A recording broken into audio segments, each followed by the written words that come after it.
Hello student, कैसे हो आप लोग। स्टूडेंट, आज की इस वीडियो में हम क्लास 12 हिंदी का एक वायरल मॉडल पेपर लेकर आ चुके हैं जो आपके इस बार 22 फरवरी 2024 की बोर्ड एग्जाम में ऐसे ही पेपर आएगा जो आज की इस वीडियो में हम आपको बताने वाले हैं। यानी 100 में से 95 प्लस मार्क्स लेकर आना चाहते हैं तो आज की इस वीडियो को लास्ट तक जरूर देखिएगा, क्योंकि इसमें हम ऐसे प्रश्न बताने वाले हैं जो आपके सीधे 22 फरवरी की बोर्ड एग्जाम में पूछे जाएंगे। समझ लीजिए, ये सारे क्वेश्चन इंपॉर्टेंट है और आपके बोर्ड एग्जाम में क्या है, ये बोर्ड एग्जाम में पूछे जाएंगी। 95 प्लस का हम टारगेट फिट करते हैं जो हिंदी के स्टूडेंट हैं। तो आज के इस वीडियो को लास्ट तक देखिए, पूरा वीडियो देखिए, सारी चीज़ों को हम बताएंगे जो आपको हिंदी के पेपर को सॉल्व करने के लिए सबसे ज़्यादा जरूरी है। देखिए स्टूडेंट, देखिए यहाँ पर क्लास 12 हिंदी का एक पेपर है, मॉडल पेपर है। यहाँ पर देखिए पूर्णांक आपका क्या है, 100 नंबर का पूर्णांक है। 100 नंबर का आपका पूर्णांक होता है हिंदी में जो क्लास 12 के हैं। समय आप देख सकते हैं 3 घंटा 15 मिनट दिया हुआ है। निर्देश में आप पढ़ लीजिएगा कि प्रारंभ में 15 मिनट परीक्षार्थियों को प्रश्न पत्र पढ़ने के लिए निर्धारित है। इस प्रश्न में 2 खंड है, इस दोनों खंडों में प्रश्नों का उत्तर देना आवश्यक है। यानी खंड का जैसा कि आप देख सकते हैं और खंड खा। खंड का में आपका 50 प्रश्न होगा जो कि 50 नंबर का, फिर खंड खा में आपका 50 नंबर का। तो टोटल आपका 100 नंबर का पूर्णांक इजीली कंप्लीट हो जाएगा। यहाँ पर हम सीधा बहुविकल्पीय प्रश्नों पर बढ़ते हैं, क्योंकि आपका 10 क्या है, यहाँ पर देखिए 10 आपका बहुविकल्पीय प्रश्न पूछा जाता है, ये याद रखिएगा। यहाँ पर देखिए सबसे पहला प्रश्न क्या पूछा गया है। देखिए सबसे पहला प्रश्न पूछा गया कि भारत दुर्दशा रचना है किसकी है। ये मॉडल पेपर बहुत ही ज़्यादा जरूरी है क्लास 12 हिंदी के स्टूडेंट के लिए। इससे भी आपका जो है 30 से 40 नंबर इजीली कंफर्म हो जाता है जब आप मॉडल पेपर को एक हल कर देते हैं, ये गारंटी है स्टूडेंट। तो देखिए भारत दुर्दशा रचना है किसकी रचना है, ये बताइए। आपके पास 4 ऑप्शन है, इसी के तरीके से आपको बताना पड़ेगा। यानी इसी मेथड से जो हम बताने वाले हैं ऐसे ही आपका सारा कुछ रहेगा पेपर में। तो इनमें से आपका पहले का सी हो जाएगा, यानी का आपका सी राइट आंसर हो जाएगा। भारतेंद्र हरिश्चंद्र जी हो जाएंगे जो है भारत दुर्दशा के रचनाकार। उसके बाद में देखिए खा नंबर, खड़ी बोली की प्रथम रचना है किसकी है, सतसई है, प्रेम सागर है, पृथ्वीराज रासो या गोरा बादल की कथा है। तो इनमें से जो राइट आंसर हो जाएगा गोरा बादल की कथा हो जाएगा, जो कि खड़ी बोली की प्रथम रचना है। यहाँ पर देख सकते हैं एक एक नंबर का ये सारा प्रश्न है, यानी बहुत ही ज़्यादा प्रश्न इंपॉर्टेंट है। तैयार कर लेंगे तो आपके लिए काफ़ी ज़्यादा इंपॉर्टेंट होगा।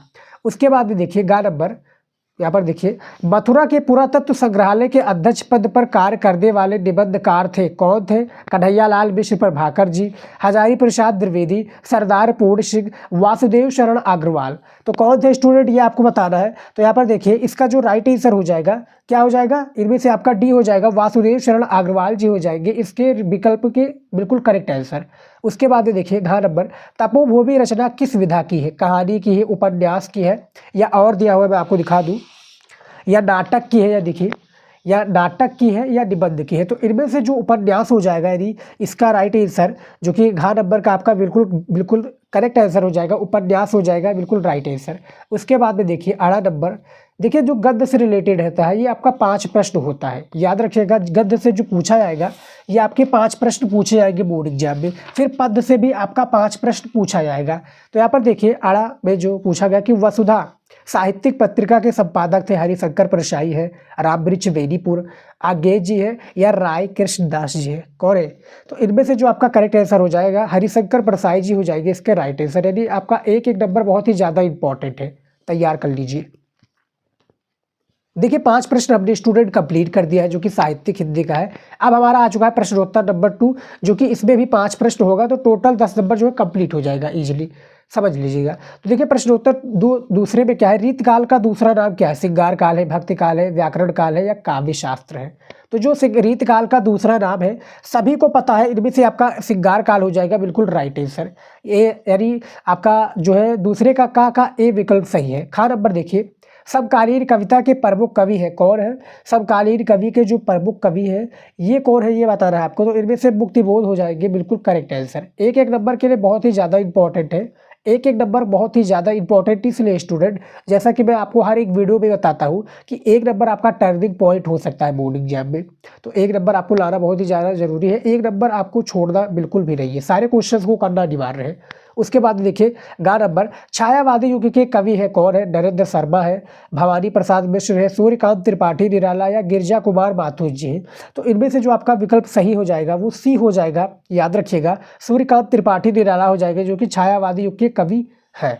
उसके बाद में देखिए घ नंबर, महादेवी वर्मा का गीत संग्रह है, कौन है? यामा है, सामधेरी है। उसके बाद में देखिए राम की भक्ति पूजा या पल्लव है। तो यहाँ पर देखिए स्टूडेंट जो जिसको महादेवी वर्मा, जो महादेवी वर्मा है, देखिए स्टूडेंट जो महादेवी वर्मा जी हैं, इनको जिस पर पुरस्कार मिला या एक प्रकार से ज्ञानपीठ पुरस्कार मिला, वो यामा पर मिला। तो इनमें से आपका जो गीत संग्रह है वो यामा है। तो इसमें घ का ए राइट आंसर हो जाएगा। उसके बाद देखिए अगला प्रश्न, यहाँ पर देखिए अगला नंबर देखिए, आखिरी क्वेश्चन है हमारा बहुविकल्पीय का, कि इनमें से मैथिली शरण गुप्त की रचना है, कौन सा है मैथिली शरण गुप्त की, ये बताना है। तो पद छिड़ा हो जाएगा इसका राइट आंसर, यानी अड़ा का आपका सी हो जाएगा बिल्कुल करेक्ट आंसर, जो कि 1 नंबर आपको यहाँ पर मिल जाएगा। समझ में आ गया? 10 बहुविकल्पीय प्रश्नों को हमने बता दिया है ऑलरेडी। अब यहाँ पर देखिए स्टूडेंट हमारा सारा खेल स्टार्ट हो जाता है कितने नंबर का? प्रश्नोत्तर नंबर 3 में देखिए, गद्यांश पर आधारित निम्नलिखित प्रश्नों का उत्तर दीजिए। यानी यहाँ पर आपको देख सकते हैं क्या कितने प्रश्न दिया हुआ है, 5 प्रश्न दिया हुआ है और 5 गुणे 10, यानी आपका 2 नंबर का प्रत्येक प्रश्न होगा। 10 नंबर का आपका एक गद्यांश होता है।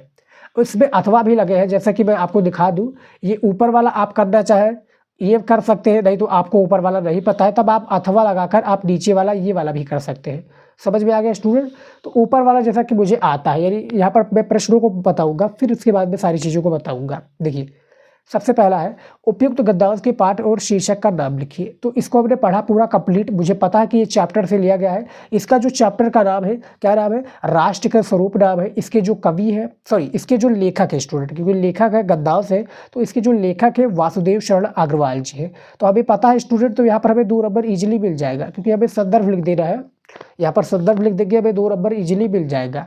उसके बाद देखिए जो रेखांकित है उसकी व्याख्या करनी है, जैसे यहाँ पर लिखा हुआ है कि पूर्वजों ने चरित्र और धर्म विज्ञान, साहित्य, कला और संस्कृति के क्षेत्र में जो कुछ भी पराक्रम किया है, उसे सारे विस्तार को हम गौरव के साथ धारण करते हैं। क्या है? उसे सारे को विस्तार करके हम को गौरव के साथ धारण करते हैं और उसके तेज को अपनी अपनी भावी यहाँ पर भावी होनी चाहिए, भावी जीवन में साक्षात देखना चाहते हैं स्टूडेंट।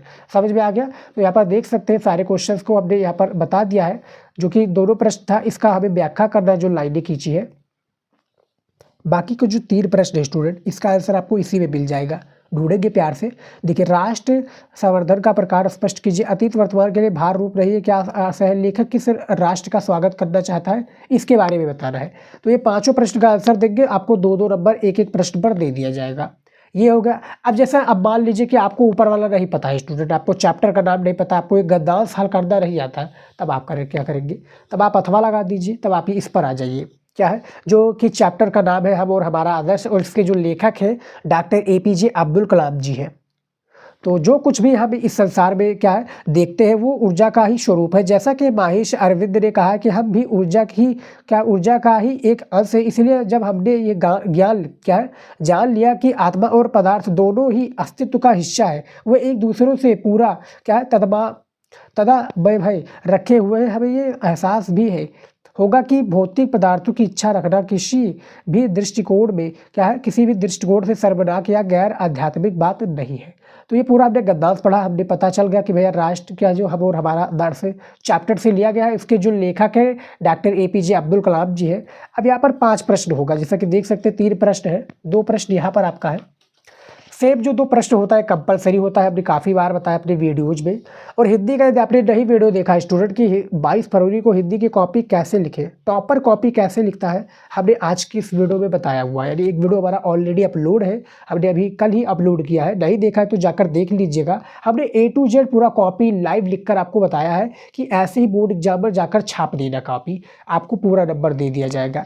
तो देखिए स्टूडेंट यहाँ पर ये आपका 3 प्रश्न है, 2 प्रश्न आपका ये हो गया, तो 5 प्रश्न होगा, 5 गुणे 2 बराबर 10 नंबर आपका कंफर्म हो जाएगा गद्यांश में। अब ये वाला भी हमें पता हो गया, तो दोनों में से जो आपको करना चाहे कर लीजिए, एक करना है आपको, 10 नंबर आपका फिक्स है। उसके बाद में देखिए चौथा में देखिए पद्यांश पर आधारित निम्नलिखित प्रश्नों का उत्तर दीजिए। सेम यही सारा प्रोसेस इसमें भी आप अपना लीजिए, ये भी आपका 10 नंबर का होता है पद्यांश भी आपका 10 नंबर का होता है और इसमें भी क्या है 5 प्रश्न होते हैं। सेम सारा प्रोसेस वही रहता है, बस यहाँ पर कवि हो जाते हैं, वहाँ पर लेखक होता है, यहाँ पर कवि का नाम हो जाएगा और चैप्टर का नाम एज इट इज वही रहेगा, जो कि जिस तरह से हम जैसे हम और हमारा आदर्श राष्ट्र के स्वरूप जैसे पढ़ते हैं सेम इसी प्रकार से इसमें भी होगा। जैसे कि यहाँ पर देख सकते हैं रामधारी सिंह दिनकर जी का जो है अभिनव मनुष्य चैप्टर से लिया गया है कि सावधान मनुष्य, क्या पद्यांश लिया गया इसको पढ़ेंगे हम कि सावधान मनुष्य यदि विज्ञान है तलवार तो इसे दे फेंक, तजकर मोह स्मृति के पार हो चुका है सिद्ध है तू, शिशु अभी अज्ञान फूल कांटों की तुझे कुछ भी नहीं पहचान, खेल सकता तू रही ये ले हाथ में तलवार, क्या है काट लेगा अंग तीखी बड़ी है ये धार। तो ये अभिनव मनुष्य से लिया गया, किससे लिया गया स्टूडेंट, यहाँ पर देखिए अभिनव मनुष्य चैप्टर से लिया गया। इसके जो कवि है स्टूडेंट याद रखिएगा, जो इसके कवि है रामधारी सिंह दिनकर जी है, रामधारी सिंह दिनकर जी इसके कवि है। समझ में आ गया। पद्यांश है, इसको भी हमें हल करना है, इसके भी 5 प्रश्न है जैसा कि देख सकते हैं। उपयुक्त पद्यांश का शीर्षक और कवि का नाम लिखिए, रेखांकित अंश की व्याख्या कीजिए। यहाँ पर आपको ये सारी चीज़ें करनी है। उसके बाद में 3 प्रश्न इसी पद्यांश से रिलेटेड होंगे, तो इसमें भी आपको बताना है। अब जैसे ऊपर वाला मान लीजिए आपको नहीं पता है, तो यहाँ पर भी अथवा दिया है, जैसा कि आप दिखा दूँ मैं, यहाँ पर भी अथवा दिया है। अब आप ये वाला भी कर सकते हैं अथवा लगाकर, जैसे कि व्यापक बराबर समय थल पूरण, जो कि भारतेंदु हरिश्चंद्र जी के द्वारा ये लिया गया है। और ये जो चैप्टर का नाम है प्रेम माधुरी चैप्टर है, प्रेम माधुरी चैप्टर से लिया गया। इसके जो कवि है भारतेंदु हरिश्चंद्र जी है। तो आप ये नीचे वाला भी कर सकते हैं, सारा प्रोसेस यही रहेगा। बाकी का जो 2 प्रश्न होगा, यानी जो ये 2 प्रश्न है ये हर एक चाहे गद्यांश हो या पद्यांश दोनों में पूछे जाएंगे। पाठों कवि का नाम या पाठों लेखक का नाम, रेखांकित अंश की व्याख्या, दोनों में करना पड़ेगा गद्यांश और पद्यांश में। बाकी के जो 3 क्वेश्चन होते हैं स्टूडेंट, जैसा कि बताया, ये आपके इसी पद्यांश से जुड़े होंगे, इसी में से आपको आंसर देना है। समझ में आ गया। अब हमारा देखिए अगला क्या है, देखिए 5 नंबर हमारा प्रश्न है कि निम्नलिखित में से किसी एक लेखक का जीवन परिचय देते हुए उनकी प्रमुख रचनाओं का उल्लेख कीजिए। यानी जीवन परिचय देते हुए उनकी प्रमुख रचनाओं का उल्लेख करना है। नहीं तो बोर्ड एग्जाम में साहित्यिक परिचय भी पूछा जाता है, साहित्यिक परिचय के साथ में इनकी कृतियों पर प्रकाश डालिए। शब्द सीमा क्या है, 80 शब्दों में एक जीवन परिचय को आपको लिखना है। ये सारी जितने मैं बता रहा हूँ इसको आप तैयार कर लीजिए स्टूडेंट, बहुत ही ज़्यादा महत्वपूर्ण है। अच्छे नंबर से और अच्छे मार्क्स लाना चाहते हैं हिंदी में 22 तारीख को, तो आप इन सारे क्वेश्चंस को तैयार कर लीजिए। अब देखिए अपन लेखक का जीवन परिचय है, तो कौन कौन से लेखक इंपॉर्टेंट है यहाँ पर देखिए। डॉक्टर हजारी प्रसाद द्विवेदी जी बहुत ही ज़्यादा इंपॉर्टेंट है इनका जीवन परिचय। वासुदेव शरण अग्रवाल जी भी बहुत ज़्यादा इंपॉर्टेंट है। पंडित दीनदयाल उपाध्याय जी हैं और डॉक्टर APJ अब्दुल कलाम जी। इन चारों का आप जीवन परिचय तैयार कर लीजिए, इसको याद कर लीजिए, बोर्ड एग्जाम में पूछी जाएंगी। अब जैसे मान लीजिए कि इनमें से आपका कोई भी एक पूछा गया, आप तुरंत लिख देंगे क्योंकि आपको पता है ऑलरेडी 5 नंबर आपका फिक्स है। एक जीवन परिचय में आपको 5 नंबर दिए जाएंगे। 80 शब्दों में एक जीवन परिचय होता है। समझ में आ गया स्टूडेंट, 80 शब्दों में होता है। अब यहाँ पर देखिए खा नंबर में क्या दिया हुआ है कि निम्नलिखित में से किसी एक कवि का साहित्यिक परिचय देते हुए उनकी प्रमुख कृतियों का उल्लेख कीजिए। यानी किसी एक कवि का आपको साहित्यिक परिचय देना है, जीवन परिचय आपको नहीं लिखना है, साहित्यिक परिचय लिखना है और उनकी कृतियों पर प्रकाश डालना है। शब्द सीमा वही है, 80 शब्दों में आपको लिखना है। 5 नंबर यहाँ पर भी दिया जाएगा। वो लेखक का था, ये कवि का है, जैसा कि यहाँ पर दिखा दूँ ये देखिए ये कवि का है। अब कौन कौन से कवि इंपॉर्टेंट है, मैथिली शरण गुप्त जी हो गए, जयशंकर प्रसाद जी हो गए, सच्चिदानंद हीरानंद वातसेन आज्ञे जी हो गए, महादेवी वर्मा जी हो गए। ये 4 कवि का जीवन परिचय तैयार कर लीजिए स्टूडेंट, मेरी गारंटी है इन्हीं में से आपका कोई एक आएगा और 5 नंबर आपका क्या है दिलाकर जाएगा, गारंटी है स्टूडेंट। तैयार कर लीजिएगा। जितने मैं इस वीडियो में बता रहा हूँ सारे का आपको इंपॉर्टेंट वीडियो, जैसे जीवन परिचय से रिलेटेड, गद्यांश पद्यांश कैसे हल करें, महत्वपूर्ण बहुविकल्पीय प्रश्न आपको हमारे चैनल पर मिल जाएगा। हिंदी का प्लेलिस्ट हमने बना रखा है, जाकर चेकआउट करेंगे, सारी चीज़ें आपको मिल जाएगी जो आपकी तैयारी को क्या है बेहतर बना सकेगी। समझ में आ गया स्टूडेंट। उसके बाद में देखिए 6 नंबर प्रश्न देखिए क्या है, कर्मनाशा की हार अथवा देखिए कर्मनाशा की हार अथवा बहादुर कहानी के कथा वस्तु लिखिए। अधिकतम शब्द सीमा वही है, 80 शब्दों में आपको लिखना है। 5 नंबर यहाँ पर भी आपको दिया जाएगा। कितने नंबर दिया जाएगा, 5 नंबर दिया जाएगा। अब जैसे कर्मनाशा की हार अथवा बहादुर, कर्मनाशा का हार का जो है भैया घोड़े पाड़े और कुलदीप के ऊपर आधारित है। फुल बता ये 3 चीज़ों को। बहादुर आपका जो कि नेपाल का रहने वाला एक 11 वर्ष का लड़का है, जो कि अपनी माता के क्या है क्रूरता के कारण वो घर छोड़कर चले जाता है। तो इसके कथा वस्तु के बारे में लिख रहा है। अब देखिए यहाँ पर भी अथवा करा, ये हर साल आने वाला टॉपिक है स्टूडेंट, ये तैयार कर लेंगे तो 5 नंबर आप समझ लीजिए कि रखा है, जेब में रखा है 5 नंबर, ये तैयार कर लेंगे तो कर्मनाशा की हार, बहादुर। उसके बाद में देखिए पंचलाइट कहानी के प्रमुख पात्र, पंचलाइट कहानी के जो प्रमुख पात्र कौन है, गोधन।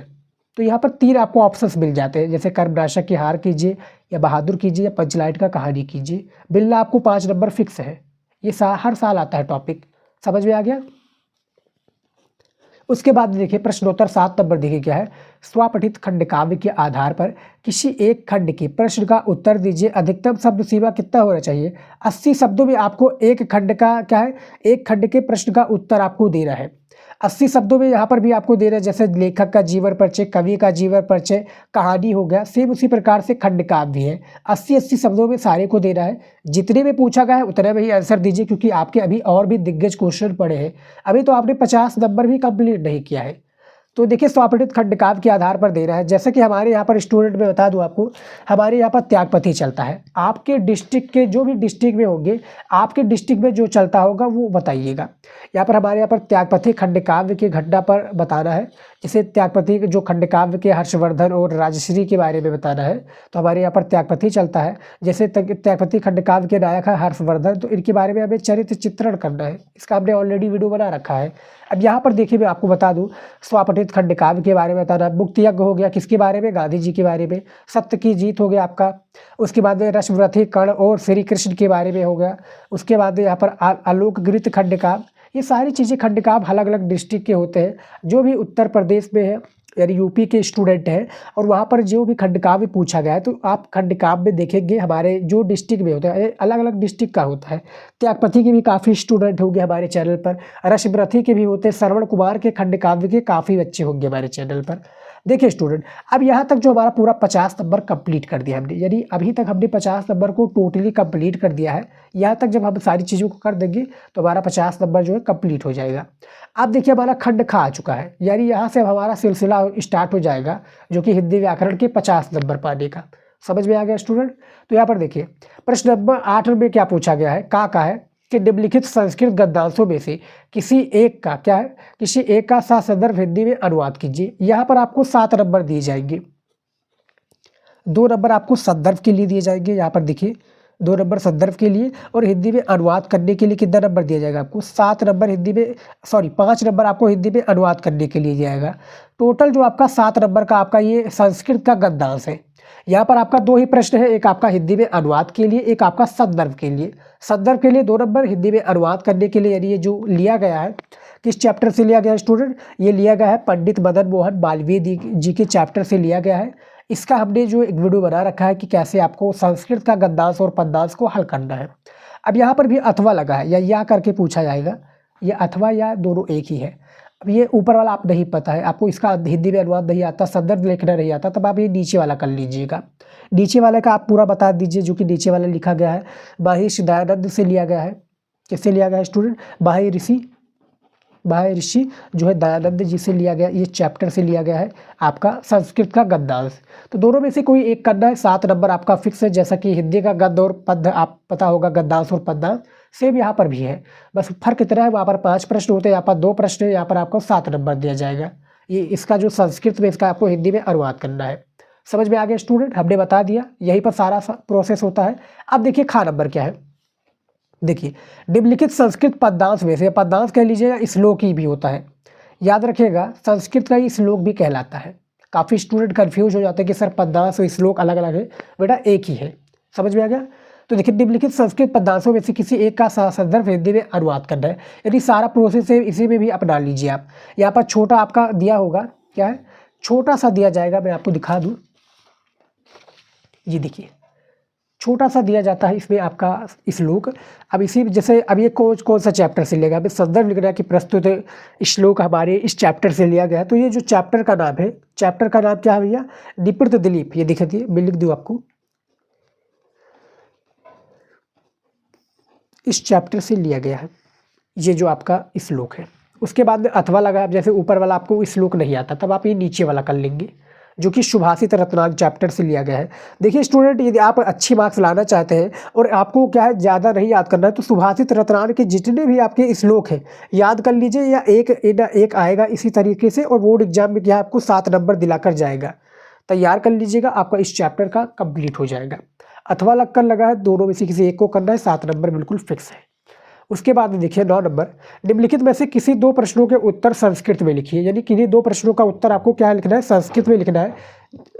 प्रत्येक प्रश्न के लिए आपको 2 नंबर दिए जाएंगे। जैसे कि मैं ऊपर वाला करके दिखा देता हूँ स्टूडेंट, ये वाला देखिए, इसका हम करके आपको दिखा देते हैं, फिर सारी चीज़ों को हम बताएंगे। देखिए हंस पोतिका, हंस पोतिका, सुवर्ण राजहंस राजस, देखिए सुवर्ण राजहंस हंस, देखिए सुवर्ण राजहंसस्य दूता दूता अस्ति। देखिए इसका हमने आंसर बता दिया, आपका 2 नंबर यहाँ पर कंफर्म हो जाएगा स्टूडेंट। उसके बाद में देखिए ये वाला, इसका भी मैं आंसर दे, का सर्वगा भवति। तो यहाँ पर देखिए, यहाँ पर हम लिखेंगे, मैं ऐसे लिख देता हूँ स्टूडेंट। देखिए आत्मन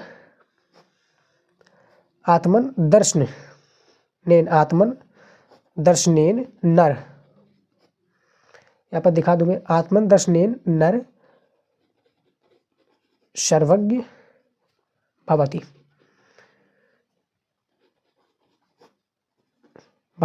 ये हो गया हमारा। ये देखिए 2 ही आपका प्रश्न होगा, 2-2 नंबर का होगा, 4 नंबर कंफर्म कर लीजिएगा।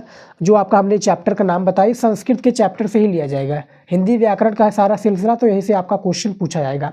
उसके बाद में देखिए 10 नंबर प्रश्न क्या पूछा गया है, श्रृंगार रस अथवा हास रस की स्थायी भाव, उसकी परिभाषा लिखिए। यानी हास रस, उसका परिभाषा उदाहरण सहित आपको लिखना है। जैसे स्थायी भाव श्रृंगार रस का धन लीजिए, क्या श्रृंगार रस का आपका हो गया, श्रृंगार रस का क्या हो गया, रति हो गया शायद श्रृंगार रस का। हास रस का हास हो जाएगा, श्रृंगार का शायद रति हो जाएगा, और हास का ये हास हो जाएगा।